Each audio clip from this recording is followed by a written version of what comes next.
Hello, and welcome to Health Analytics Asia Roundtable Let's Talk. It is the World Alzheimer's Day on September 21st. In today's show, we are looking at coping with Alzheimer's. Alzheimer's disease is a progressive neurological disorder that causes the brain to shrink and brain cells to die. Unlike other serious and terminal illnesses, in this condition, the family is more affected. It is the family, friends, near and dear who see the person battle this through.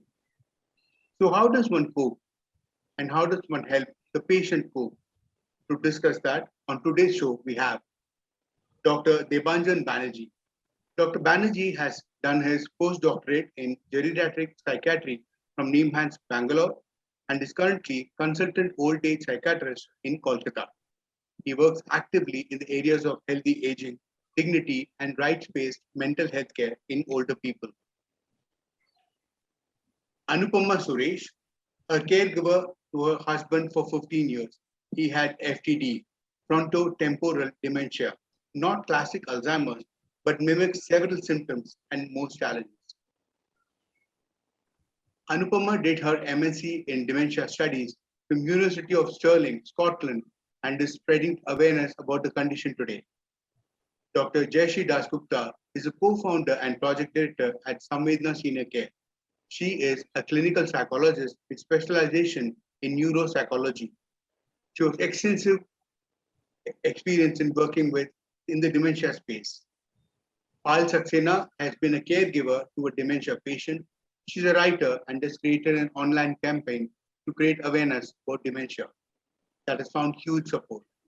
And I am Varadarajan Ananthakrishnan, or Raj, President Editor of Health Analytics Asia, and someone who's seen a close family member suffer through this condition. Welcome all, and thank you very much for taking time out for the show. Dr. Banerjee, I come first to you. Very briefly, help us understand what this condition is. Yeah, so thanks, Raj. Thanks to Health Analytics Asia for organizing this. Can't be more pertinent as we are in World Alzheimer's Month. But then, the illness itself is such that we really can't limit ourselves to day or months. It's about lives and about identities. So to be,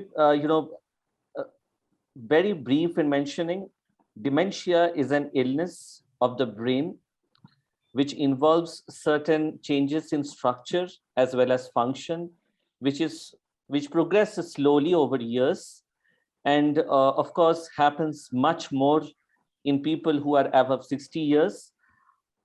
Contrary to the popular belief, it's just not about memory. It's about thought, behavior, judgment, day-to-day activities, how a person thinks and behaves and understands stuff, and also associated with mood and sleep. Now, it's a growing burden. Roughly every year, there are 10 million cases of dementia that happen globally. And among the dementias, there are different types based on what pathology really affects the brain. And for most of it, there are abnormal protein deposition that happens in certain areas of the brain which are responsible for memory and thinking. So the commonest of all dementias worldwide, roughly 70 to 80%, is Alzheimer's dementia, named after Alois Alzheimer's, who first described it. And, mostly it is characterized by happening in older populations, a very slow course associated with behavior issues, and a prolonged period of something which is called mild cognitive impairment that precedes the Alzheimer's stage, where a lot of things can actually be done to manage the illness, but is often missed. Let me do a corollary to this question. If it's diagnosed early, is the management better? Is the condition can the condition be managed better? Is it age related? What is it?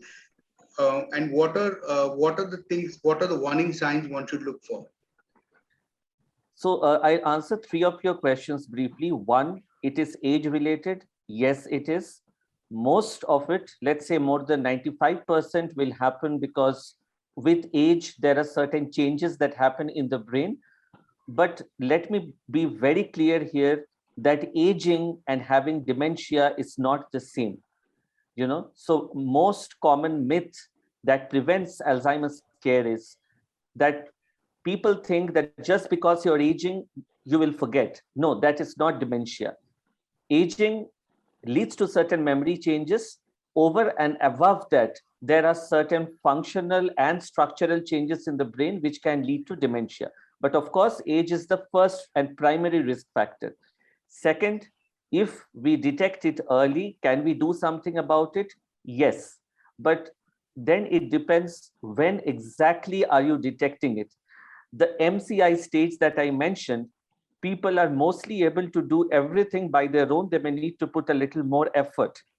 So then we can try and make certain lifestyle changes, which we can come to later, which I may describe later, or others in the panel may say, where we can slow down the progression from when it reaches from MCI to mild stage. Because again, to be very frank, once we have an individual living with Alzheimer's disease, we cannot necessarily reverse or stop the process that has started in the brain. But with medicines, with lifestyle changes, with certain modifications in behavior, environment, and understanding of the family caregivers, we can slow down the process, give the individual as much as possible a better quality of life, independence, and dignity, and provide the caregivers with as much as possible a healthy mind, and support to take care of the individual living with Alzheimer's illness. I'll come to you, Dr. Dasgupta. In your years of practice, what is the biggest challenge that Alzheimer's patients and the caregivers face? Yeah, I think that's a really it's a really important question. I think one of the biggest challenges is really just accepting the illness. Unfortunately, and we were just talking about how, if it's detected earlier, does it make a difference or not? I think one of the biggest struggles that families go through is just this lack of not really understanding what is happening with their loved one. So, because Alzheimer's typically occurs in, old age, it's very challenging for the children, it's very challenging for the spouse to see someone who's been functional, who's been essentially either a support or a caregiver gradually becoming dependent. And changes in their behavior, often, bordering from something that's unimaginable to bizarre. So, not really just understanding what is happening and going from pillar to post, just hoping it'll, maybe it's just a one-off, or maybe it's just something that's going to, get better if I ignore it, or if I scream at them and tell them to do it again. If I show my displeasure, if I show my anger, if I reason through with them, will it work? So not really understanding how to handle these day-to-day challenges is the biggest struggle. So I think it really makes a lot of importance in terms of when you detect it. Early detection is very important because it helps the families get time to understand how to deal with the illness gradually. It also helps them to change their hopes. A lot of times, even as professionals, sometimes we kind of struggle with sharing that sort of bad news that this is a degenerative disorder, because we don't want to dash hopes. And I think one thing that's really important to do is to help them to recreate new hopes, help them to look at the relationship in a slightly different way, and help them overcome that struggle. So I think that's something really important to do. Thank you. Coming to you, Anupama, all dementia is not Alzheimer's, but Alzheimer's is dementia.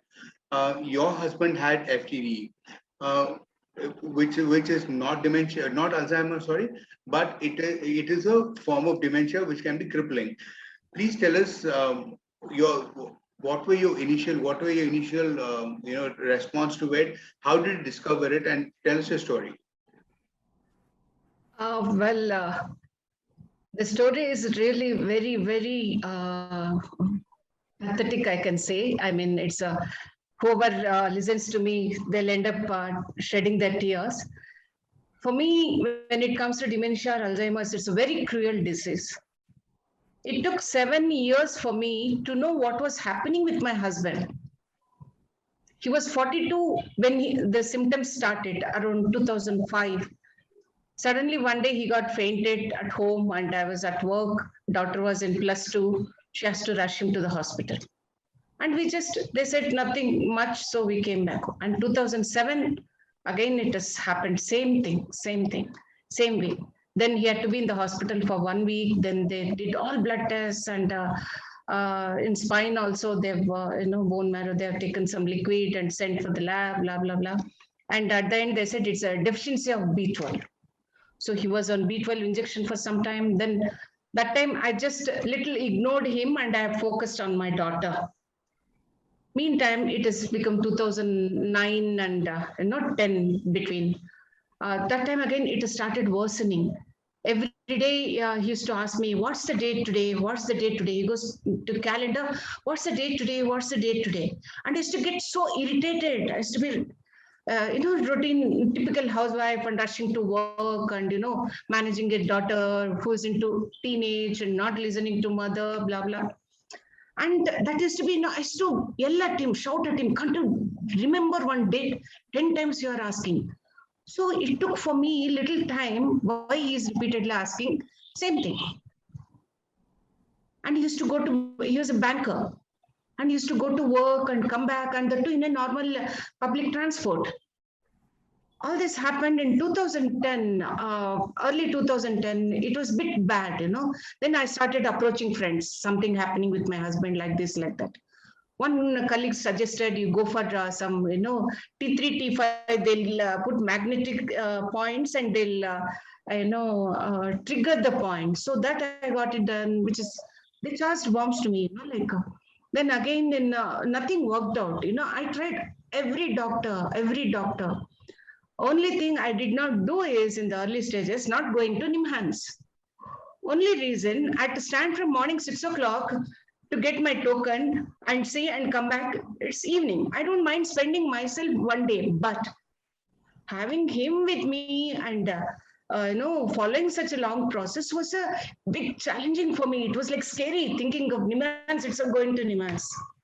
So, but at the end, 2010 in Chennai, when neurologist said you get a PET CT done. I came back to Bangalore. For 1 day's sake, I went there. I came back to Bangalore. I got the PET CT done. There it was registered Alzheimer's, suspected Alzheimer's. Then I didn't know what to do. Then again, I approached one neurologist here. Even then, I didn't go to NIMHANS. Then after certain few months, then I thought it's a time to go to NIMHANS. Then I took a call and 2011, I will approach NIMHANS, Dr. S.C. Chandra. She's a wonderful doctor.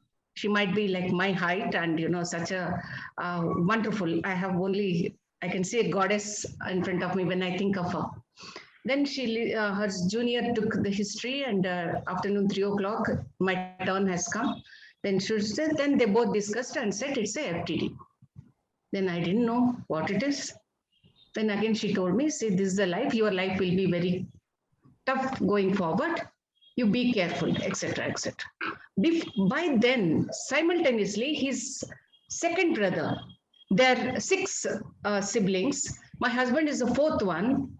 First 5 male and the last one is a girl. And the second one, he had also had all these symptoms. And I told my co-sister, you also join me wherever I go, let us see. She said, no, not required all that. It's okay. So in 2013, he himself took voluntary retirement from his job. He was in a central government job. And then one fine day, he left the house. And after 3 days, we found his body in a different area, which is diagonally opposite. He was living southwest and found body in typically western Bangalore, which is near to my house. We didn't know the 3 days where he was. So that made me very scary and I've become more conscious from then. Then I arranged one regular auto for him, for my husband, to go to bank and pick him back and drop him at home. All this happened. In 2014, One fine afternoon, auto wala calls me, ma'am, sir not there in the bank. So, hosh ud gaya. Then I thought same case like my brother-in-law. Then I rushed from my office from MG Road, and he was in Corporation Circle. I told auto guy, you go to so-and-so bus stop and see there. So by the time I reached that place, auto guy was there in the bus stop. And my husband, Suresh Babu, was standing there neatly, hanging his regular lunch bag on his and waiting for the bus. Then auto guy, sir, bandu kootkoli. And said, who are you? Then auto guy, made him sit in auto and brought to the bank. By then, his colleagues and branch manager gave me proper, like saying that, no, ma'am, we can't help you anymore. Tomorrow morning, first thing, you please give VRS. Fine. So I had to, go for VRS for him in 2014. Before that, I had got this. I have to interrupt you here. I just want to latch on to one point you made. I want to put that to Dr. Banerjee. Dr. Banerjee, this thing of B12, when it's given to people, that's one of the initial prescriptions. The one I'm talking about, I've gone through this, my close family member. We were also told that giving B12 injections will help a lot. And it did help a lot in the initial stages. Is it even valid, that kind of treatment, or is it just a placebo kind of a thing? Yeah, thanks, Raj, for asking it. In fact, that is one of the commonest queries that our patients have, And if you check the dementia prescriptions, you will often see that either oral multivitamins or injectable vitamin B12 is quite common. Now, I need to point out two important things here. Classically, the medical training is that there are two types of dementias. One is reversible and one is irreversible. Now, that is really not followed now because, there is nothing called really as reversible dementias. There is, of course, always a component of it which cannot be brought back because human neurons, unlike our skin or any other cells, they do not regenerate once damaged. Yes. Now, then why reversible? So let's say somebody has thyroid issues. The body is not producing enough thyroid hormones. Somebody has problems with the adrenal gland. Somebody doesn't have enough steroids being produced in the body. Similarly, especially vegetarians, people who are exclusively veg, because vitamin B12 usually comes from animal products, or somebody who has issues with digestion. So the vitamin B12 is not absorbed from food. They may end up having severe vitamin B12 deficiency. By severe, I mean it should be below at least 250. There is always a lab range. If you see, most of the lab ranges it from 180 to 300. But the deficiency needs to be at least below 250 or below 200 based on the different lab ranges. Now, whether vitamin B12 supplementation is a treatment for Alzheimer's disease, no, it isn't. Unless the person has independently vitamin B12 deficiency that comes out in a blood test, there is absolutely no point giving any sort of vitamins. Having said that, the initial panel of tests when you suspect an individual having dementia mandatorily contains thyroid and vitamin B12 levels because many times, apart from many other symptoms, deficiency of these in the body can mimic memory issues and confusion. So if somebody has memory problems due to Alzheimer's or other dementia, plus vitamin B12 deficiency, it is always a good practice to correct vitamin B12 first, which is only possible through injections because with oral tablets, the absorption doesn't happen well. If you correct it, you may expect that a part of the memory problems or a part of the behavior issues that the individual is facing may or may not come back. But that is not the treatment of Alzheimer's. Let's say if someone with Alzheimer's illness has diabetes, you will correct it, right? It's just similar to that. While we're discussing this, let me come to you.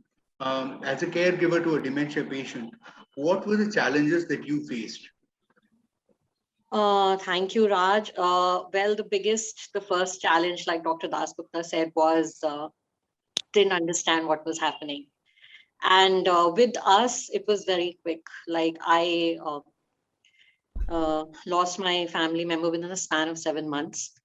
And throughout those 7 months, I was in denial. All of us were in denial, extremely angry. Like I was so angry at him. I have not been able to forgive myself till date for, I'm so sorry. But it's just that I've just not been able to forgive myself for treating him the way at least I did. Because for me, it was like, he was so astute. He was an IAS officer. He used to be like the DM and the commissioner. And since childhood, he was like, I used to look at him and I used to be like, he's larger than life. And then seeing him so dependent, and like what Dr. Dasgupta said, the right word that she used was bizarre. His behavior used to be bizarre, and I used to be so busy with work myself.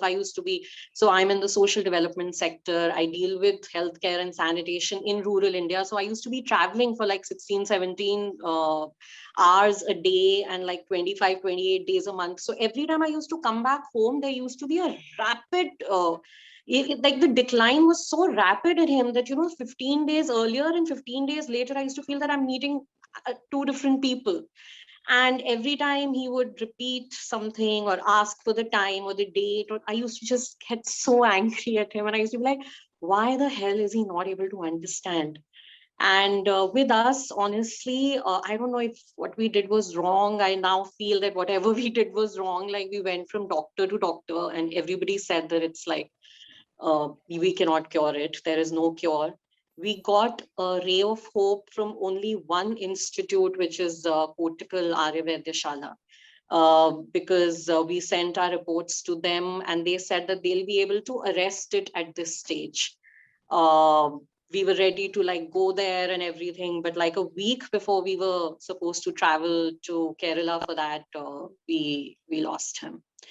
So I mean, my biggest challenge then and even now that I'm facing is just anger. Initially, I was angry at him, and now I'm angry at myself. I think that is the biggest challenge as to why didn't you get it? Why didn't I understand what was happening to him? Why we all are a family of extremely educated, well-traveled individuals. I mean, I sometimes feel, was I like some illiterate from a village who didn't understand what was happening to him? And with us, like I'm hearing other cases that, it goes on for years. And with us, everything was over within 7 months. So even before we could relate to what was happening or warm up to what was happening, like even now, I feel so angry at people, at closest of relatives who used to make fun of him. Like there was one very, very close relative. He met him and he said, oh, he's gone bonkers. Even now, when I hear that word from someone else, it acts as a trigger. And I'm like, I didn't have the courage or the wherewithal to confront that person when he called him names. I used to just listen to what people were saying about him, and I don't know what had I become and what I still am. Like, when Raj approached me and he said that, you talk about it, I was like, I know it's going to be difficult, but I agreed. But like right now, I can feel how difficult it is to talk about it. Even now, it's been 4 years, and even now it is difficult to talk about it. Thank you, Payal, for sharing such personal thoughts, and we all can understand and relate to what I can relate to what you've gone through. Coming to you, I want to just make a point to Dr. Dasgupta first. You must have seen families of patients coming to you seemingly having no hope. As a doctor, how do you offer them hope, or how do you help them cope? I mean, I think that's a really, really important thing that you've brought up, because it's also something that's very difficult to do when we know, unfortunately, despite decades of research, there isn't a cure for this condition. I think one thing that we definitely do is be very frank. There isn't going to be a cure for this. It's going to be definitely it's going to be a downward journey. It's important for family members to understand that there will be a process of deterioration. There will be changes that will occur, and it's important to kind of I think some things that are really important and help families are firstly to give them that fact so that they understand that, help them with building that sort of acceptance, helping them understand that they're going to have to really buckle up in terms of just, if they're impatient individuals, you're going to have to work on your patience levels. If you're a person who is, very particular about certain things, you're going to have to let a lot go. So it's really about choosing your battles, right? If you're someone, and the other thing that I think is really important is, just being very creative when you're looking at care, because what may work today may not work tomorrow.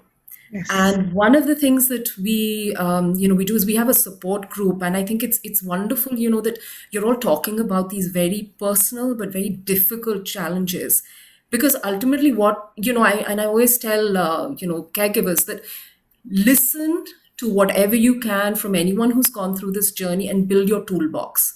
Look at what you put in there, keep it for a rainy day, because what you may try today may work, and then you can give yourself a pat on the back.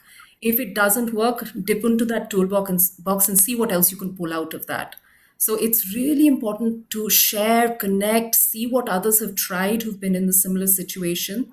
And again, I think it's really important to provide information about the diagnosis as early as possible and the trajectory that it may take. Again, we really don't know how fast the condition may deteriorate. So unfortunately, we just don't know. I mean, both of you are sharing very diverse experiences. But I think acceptance, increasing your patience, knowing that arguing is not going to help, and being creative in your care journey are things that are really useful. Okay. Dr. Banerjee, you had a point to make about what Payal was saying. Yeah, thanks, Raj. Just to take on from where, what Jayashree was mentioning about the individual trajectories. And I totally, understand what Payal was mentioning, and I can't agree more, because, there are certain individuals for different reasons. The progress happens so fast that we literally question the diagnosis, that whether it is really Alzheimer's or not. But then having said that, there is so much heterogeneity, so much difference between how every single individual progresses, that as doctors also, it becomes extremely difficult to gauge, the improvement. In fact, over the last 2 years, due to this COVID pandemic, so many of my patients have drastically worsened.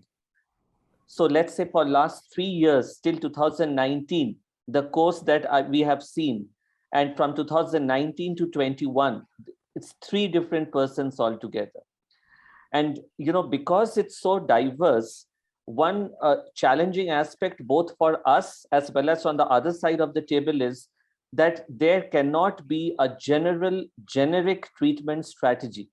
And that's where what Jayashree mentioned becomes extremely important, that an individualized toolbox gathering from every single person you meet, every resource that you come across, and then the caregivers. And I always tell this, that more than any doctors, any mental health professional, any person who works in dementia care, the people who care, the caregivers, they are the best resources that people can really refer to, because they have lived it. And I'm telling this not only as a clinician, but for somebody who has lived and seen my grandfather with Alzheimer's illness till he passed away. And that time, when it started, I was not a person, I was new to medicine.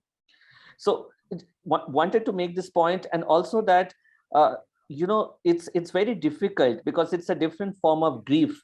The anger that Payal mentions is a definitive reaction, because we are not used to seeing them like that. We have a different image of how they are, and losing a person by death is very different from losing a person of what the person's identity is. every single day. And that's much, much more painful to bear. Can I come to Anupama now? What has been your learnings as a caregiver? Maybe the people who are watching this can use you as a person whom they can draw from their own experiences. Tell us how your experiences were as a caregiver. Yeah, as Payal said, like me and my daughter lived in denial for I cried for 3 months, and then I woke up myself. I said, this is not the way. And that denial, we'll be living in denial. And as Jayashree said, I had to let go my anger, irritation, and I stopped comparing. It's 9:30. I had to be in office. I'm still at home. All those things, and I started making my own path according to his convenience. I bought a car. I hired a driver, though financially I was not that great, because he was a clerk in a bank, and I was also just we thought our journey started just then. We bought a flat, and we thought, so 42, and we thought, so I had to make a different type of decisions, for a different life completely together. So it was very tough, and no support. Payal mentioned that, no support. His own brother told me, one day I asked for 30 minutes, half an hour help. Maid did not come, and I asked him, Anna means brother, Anna, can you just come and sit for half an hour with Suresh? I'll go to office and come back, it's very urgent. You know what he said? I'm scared. I was shocked to listen that word for your own brother, and you're saying to sit with him for 30 minutes, he used the word scared. That day, I made it a point, I will not go to any of family members for any help. So that made me very tough, and people used to get scared to talk to me or approach me. Obviously, I'm a terror actually. Obviously, my situations were such. And I had to drive car, and 2015, I had to force my daughter to get married, with whoever. She had a boy in her mind. I said, since you have decided you get married, while he was at least, moving around. Whether he remembers or not, that is secondary, but I remember, no? I remember that my husband has seen his daughter's wedding. So I made, and they left to Canada, and 2015, it was very bad. And he was, I should not use the word violent, but the violence, I could not take it physically. He banged me, he pushed me, he had hit me on my, abdomen, and he pushed me, and my head got hurt, and he peed in the corner near dining table itself. And, these are started. And by then itself, from 1 year, almost 2 years, I didn't have sleep at all. I used to put him in a single bedroom. I used to put him in a room, and I used to sleep on a sofa here, and just giving my ear to whenever he gets up, I had to take him to toilet, and he used to be there only. He used to make tools and stools, and then I had to change his dress every night, minimum 2-3 dresses I used to change him. No sleep, and next day so there I found a support daycare. And I started sending him to daycare, and from that journey started. Then 2015 end, I could not manage him. I had to put him 1 week in a hospital, and they have just blindly put him in the ICU without any medication, even without putting the bed sheet on him. And I used to go twice and touch him. It used to be ice freeze his body. Then I thought he had died. That's how it used to be. Then I fought with the hospital. I brought him back. After coming home, I see there's no limbs at all. Right hand and right leg were paralyzed completely.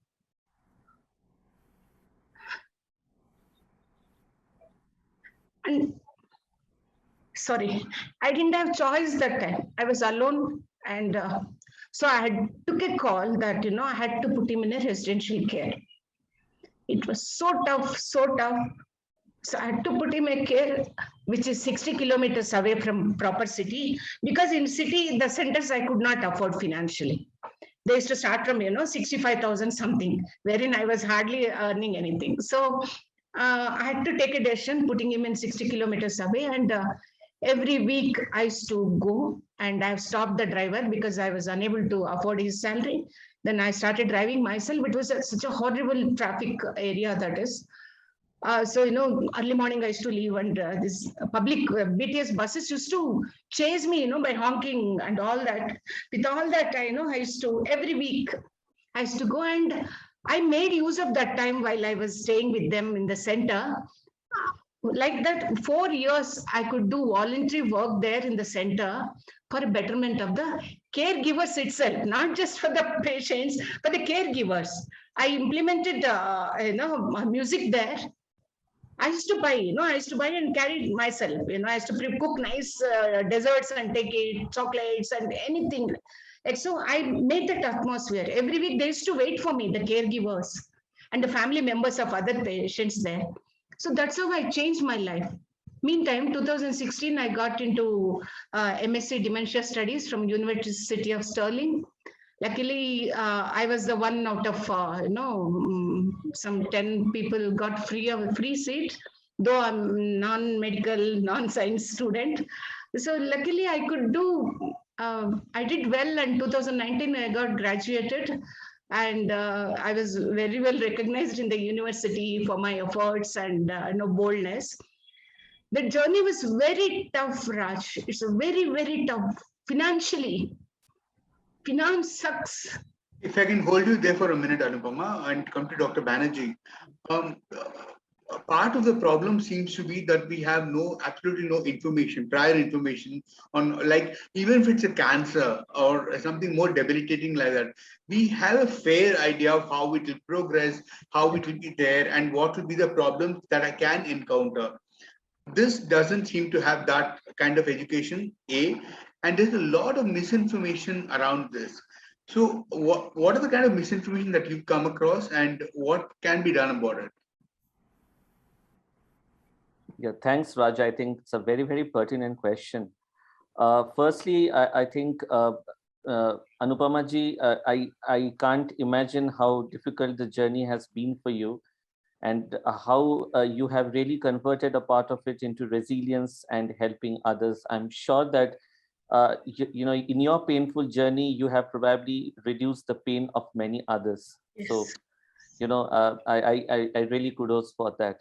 As I was mentioning, that we can learn a lot from, like Anupama ji, Payal, who shared their experiences. Coming to a question, Raj, yes, like any other illness, be it mental illness or physical, there are a lot of myths related to this. And as you work in this area, so you'll be knowing that the lacunae for misinformation starts from the area, as you aptly pointed out, when people do not know much about it. So firstly, the most common myth, as I told you before, people equate any form of dementia with aging, which is dangerous, because then the time that they really seek help, and when people really seek help, Raj, people don't seek help when they forget. Let's say I have seen people, so for 4-5 years, there has been some forgetfulness. There are some families who are very aware and they pick up easily. But then that also depends on what level the individual was doing before this illness started. So someone who was not in very active brain work, we may not pick up easily.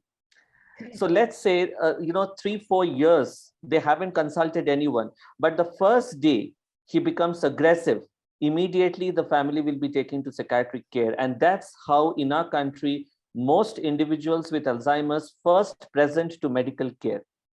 The second, people think that just because there are no illness, there can be nothing that can be done about it, which is not true, because as I mentioned, that even though there are challenges, I think Jayashree also pointed it out, giving the individuals and the family a better quality of life, preserve the independence of the person as much as possible.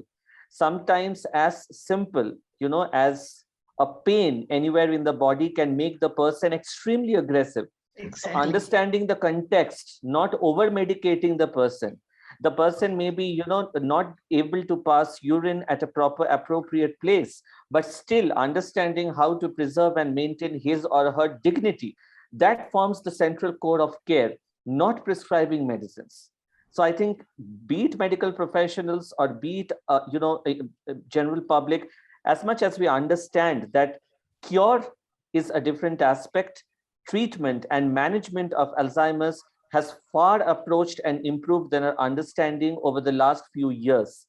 And lastly, Alzheimer's can be prevented. So in fact, there are a number of lifestyle factors.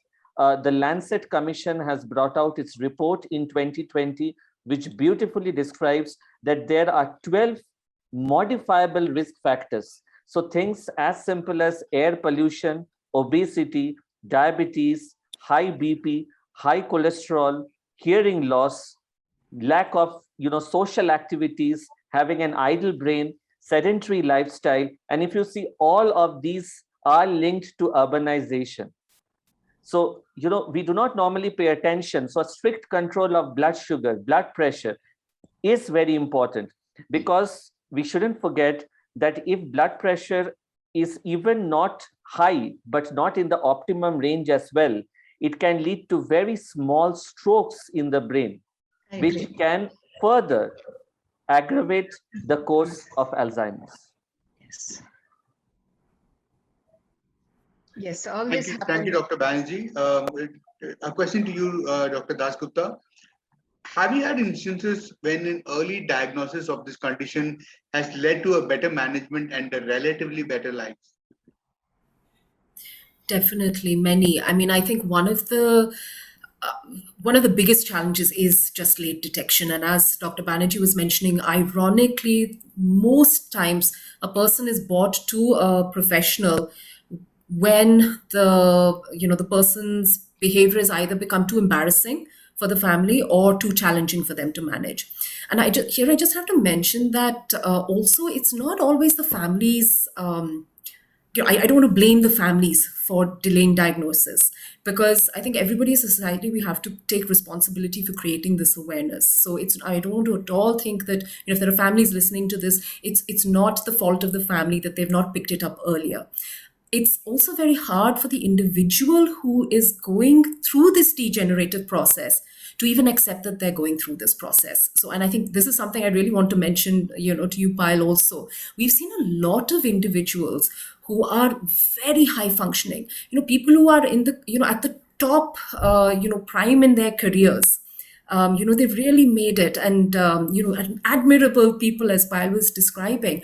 And at the initial stages of the illness, they're aware that they're finding things difficult.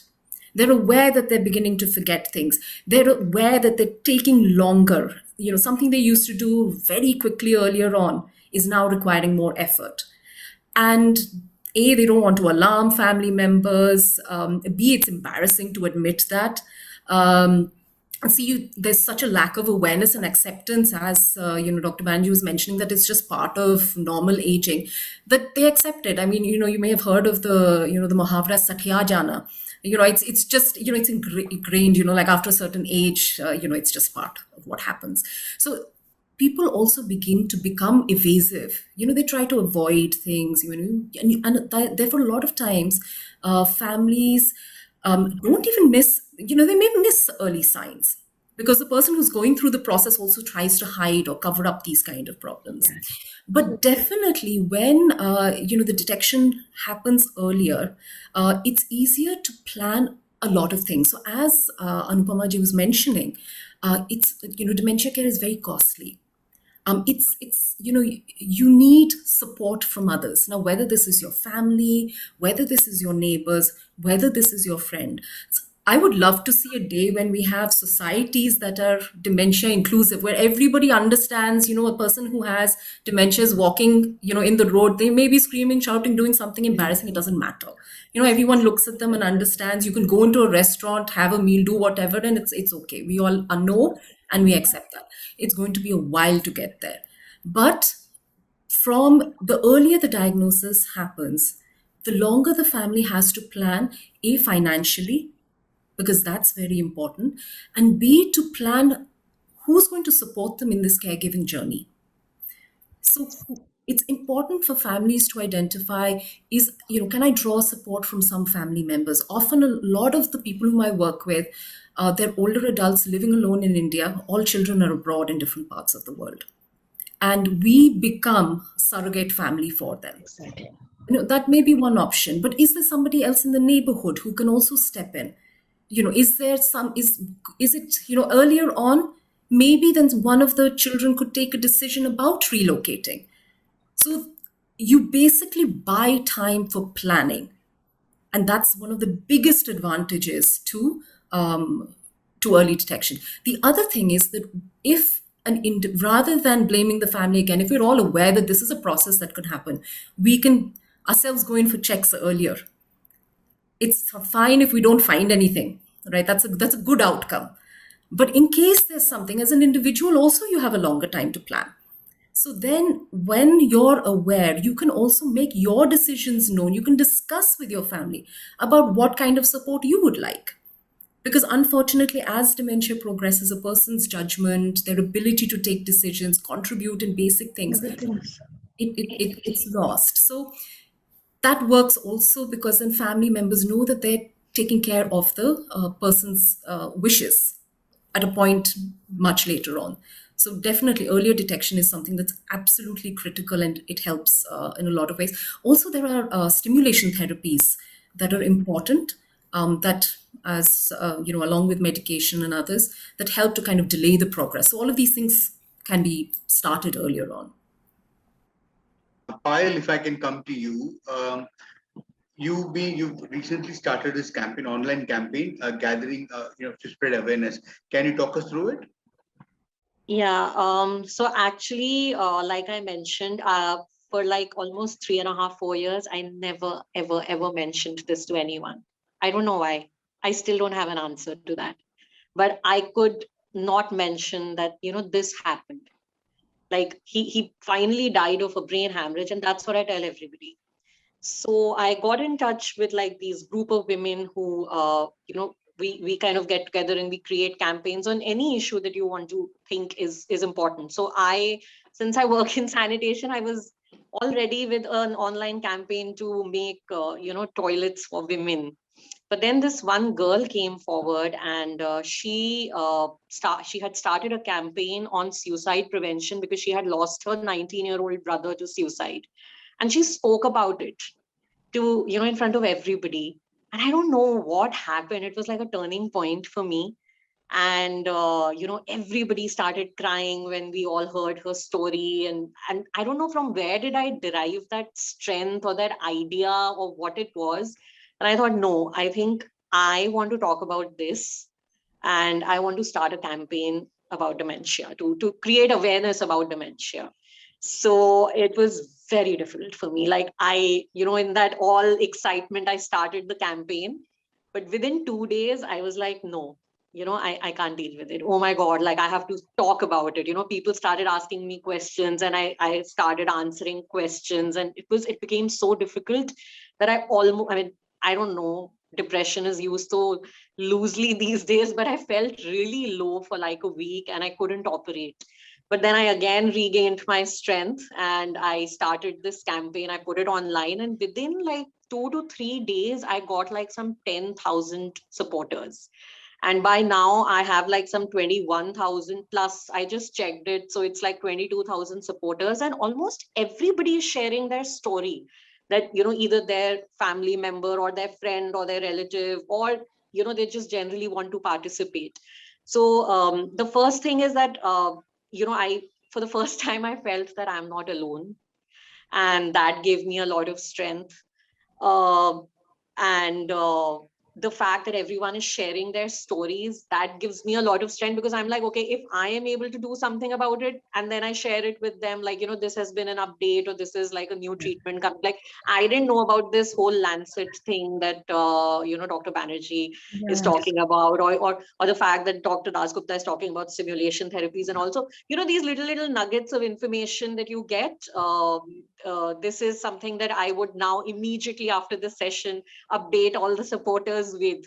And I'm sure everyone is, going to be very thankful to everybody that there is at least something, there are rays of hope from like different corners that are coming up. So I plan to basically write about it also. I've just spoken to a publication where I'm going to write a story, and I'm reaching out to newspapers and media. And that is how I approached Raj also.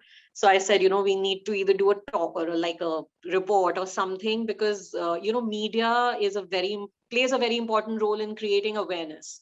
So as for a layman, I feel it's just important to be aware of what's happening, because I suffered. I'm hearing Anupama ji's story. We all suffer because there's no awareness. We have no idea what's happening, and by the time we realize, it's so late. I mean, I really feel that when a person has a diabetes or a heart disease or a cancer, I don't know how will it sound, but I feel there's so much of pride, when they say, oh, my this has cancer, or this has diabetes, and they know the entire process. There's a protocol to follow. Exactly. And brain is considered to be like this untouchable organ of your body, which if it goes wrong, then I don't know what happens. Like, really, our brain needs some reservation. I mean, that it really needs to be talked about. So yeah, I mean, that's the thing. So online campaigning with newspapers. I'll be getting in touch with Dr. Dasgupta and Dr. Banerjee after this, because I'll get a lot of information that I can share with these people, these supporters that I have, and the number is increasing every day. So it'll be great if this awareness can be kind of carried forward. One question to Anupama. You've done this MSc in dementia studies after what happened in your life. Would you have done anything differently from what you learned? Did you feel that when you went to the course, did you feel that you could have done something differently in how you managed your life when you were affected? No, I didn't have any idea. And when I started dealing with my husband, and I developed empathy by seeing families there. And some people they don't even know how to talk, they don't know what's happening and all that. Then I decided, yes, studies should help me. And it was very tough, in fact, but because I'm not from a convent background kind, because I'm from a typical government elementary school and then high school. Only in degree I'm into English. I'm English medium. So yes, I decided that my daughter helped me a lot in getting graduated, and she said, "Mama, this is your life's aim." Then I said, "Yes, but my dream is to have my own center, which is really difficult, okay, financially, and I can't do so." Now, like one of I got through Raj, through one of my lion friend. Her daughter is Raj. Like this, I'm getting connected. And day after also I have one talk. And I do more. I did walkathons 2019. With the help of engineering college students, and I spread awareness this way. 400 students and NIMHANS 3 doctors and other 2 doctors and media, and I led that walkathon, and I made it a point now every year I'll be having this. This year also, since colleges are not open, I did next year, of course, definitely. And I'm really I'm getting some satisfaction that I'm doing something justice. At least, and I'll be counseling family. And yes, Raj, I'm though it doesn't help me commercially, these studies, but mentally it is giving me a lot of satisfaction. Dr. Banerjee, you were talking about some resources for caregivers. Yeah, I think thanks, Payal and Anupama ji, for kind of sharing your insights, because this is how awareness spreads. We deal with the tip of the iceberg in our institutes. So unless we really involve the media, we really involve common people, it becomes very difficult. And as Raj will already be knowing, there is a lot of existent misinformation, or let's say when this first medicine, aducanumab, came to the market, now you'll be seeing a lot of reports about how the medicine has come to cure Alzheimer's. Different forums started reporting. First, it is not available in India. Second, it is too early to say. So we are back with the same old medicines that we had for Alzheimer's, So I would suggest anyone interested in further reading to refer to few but certain authentic sources. One, the Alzheimer's Disease International, which has its own website. The Alzheimer's Society, which has its own material for caregivers again. Our very own ARTSI, Alzheimer's Related Disorders Society of India. And a brilliant resource which is called I Support Manual, which is now freely available in the World Health Organization website, which basically in an animated way takes the caregivers through right from what dementia is to how you can spend quality time with them to finally managing the issues related to behavior. So these are certain very useful resources. And yeah, of course, dementia care notes, which is nothing but the voices of every single person or individual who have lived or cared for people with dementia. It's an excellent resource. Yes. And I'm sure, there are different public outreach articles that, from Nimhans, we keep posting, we keep writing. Dr. Dasgupta's organization has a blog, which also periodically carries out material related to dementia. If you have any conflicting news or any social media forwards, please feel free to check with a qualified professional before you really take a decision on any form of treatment. That will be my only request. Thank you very much for joining in and sparing time for the show. And Dr. Dasgupta, Dr. Banerjee, Payal, and Anupamaji, thank you very much for sharing your experiences. Like I said in the beginning, Alzheimer's is one disease where the person afflicted probably is not even aware of that he's going through a problem, he or she is going through a problem, but the caregiver and the family and the near and dear ones suffer the most. And that is what this entire show was about, how to coping with Alzheimer's is all about. So thank you very much for joining in, and thank you again. That's it for me. And please join in for the next show of Health Analytics Asia's Let's Talk. That will be soon on this channel. The resources Dr. Banerjee gave, I'll be sharing it in the comment section or in the description section of this video. Please do. Thank you very much. Goodbye.